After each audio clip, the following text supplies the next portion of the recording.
Anchorage offers travelers the chance to choose from several of the largest float plane services in the country. All types of trips are available here that turn the tourist into explorer and adventures into reality. As an air service in Alaska, we take people all over in various parts of Alaska, but one of the nice trips that we do is going to the Columbia Glacier.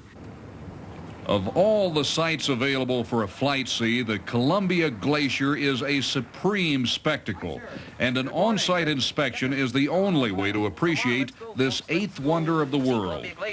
The fame of this river of ice has drawn a California family to Alaska for a chance to view the glacier's massive frozen cliffs.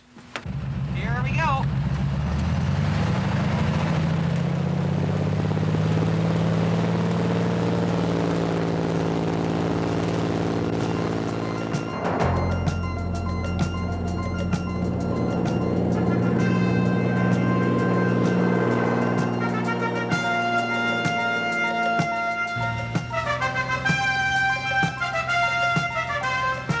On the way to the Columbia Glacier, we traveled through the Prince William Sound, one of the most beautiful areas in Alaska. It's literally a water playground, protected coves, sailboating, float planing. There's more to do there than any other place in Alaska. Lots of bird sanctuaries and fishing grounds, you name it, it's there in the Prince William Sound.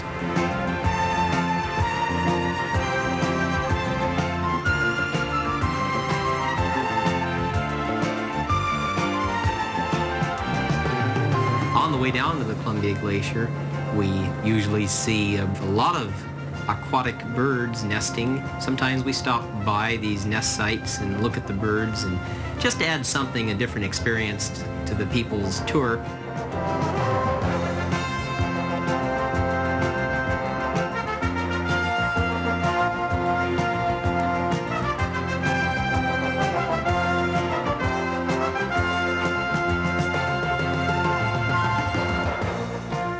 Nestled in a pristine wilderness of forest and calving tidewater glaciers lies Columbia, one of the most massive and breathtaking sights in all Alaska.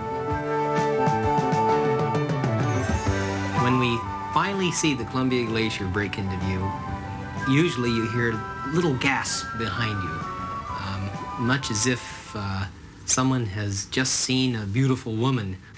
But because it's really startling, it's so large, it's one of the largest tidewater glaciers in Alaska, that it's flabbergasting, really.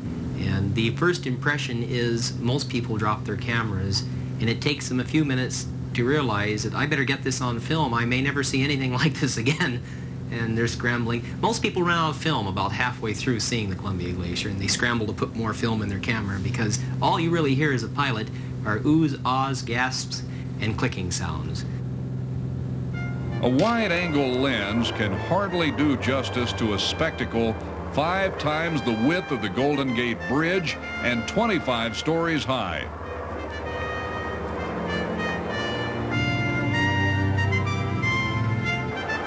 The ice formations, the crags and crevasses along the face of the glacier as you fly along the face and up over the top of the glacier, to me are another very fascinating feature. It's always changing. You go down there 3 days after you've been there, and the glacier is totally different because it's moving, always moving forward and calving into the ocean and changing every day. In fact, the real action, the activity of the glacier concerns a lot of the shippers that run in and out of Valdez nearby, where the end of the oil pipeline, the Alaskan oil pipeline is, because they're worried about the icebergs hampering shipping lanes.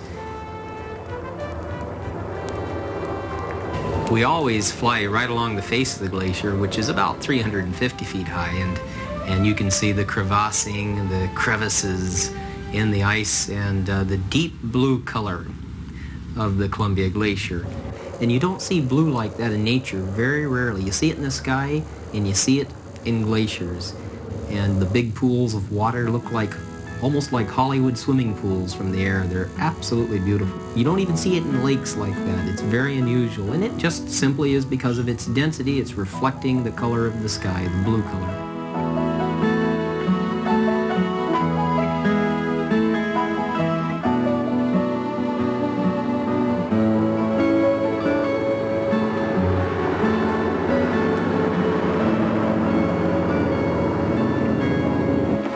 something different, wasn't it? Thank you. Yeah, sure was. Craig Ketchum not only offers his insights to the awestruck passengers, but gives them ample opportunity to feel the full impact of the immensity and beauty of Columbia. About 350 feet high, and it's moving all the time, you know.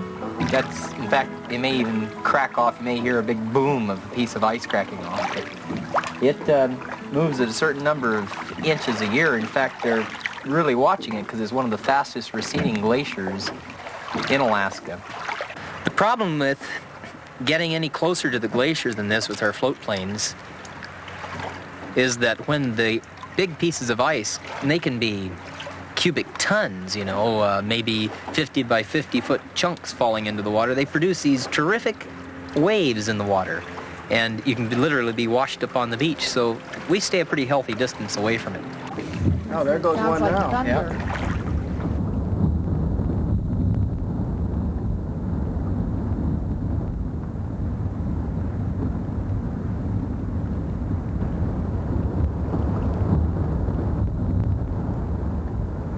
This piece of ice that you see falling into the ocean, the 30-story tall piece of ice, actually was formed maybe hundreds of years ago further up the glacier. And when you see it falling off, you're watching history.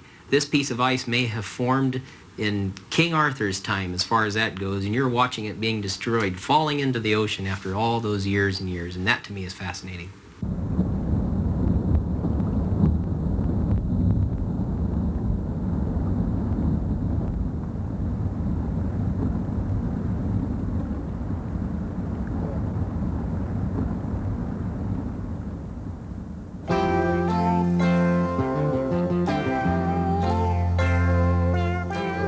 The exciting thing for people that go flying in Alaska and float planes with an air service is that they can see more in an hour than they could possibly see in a week from the road.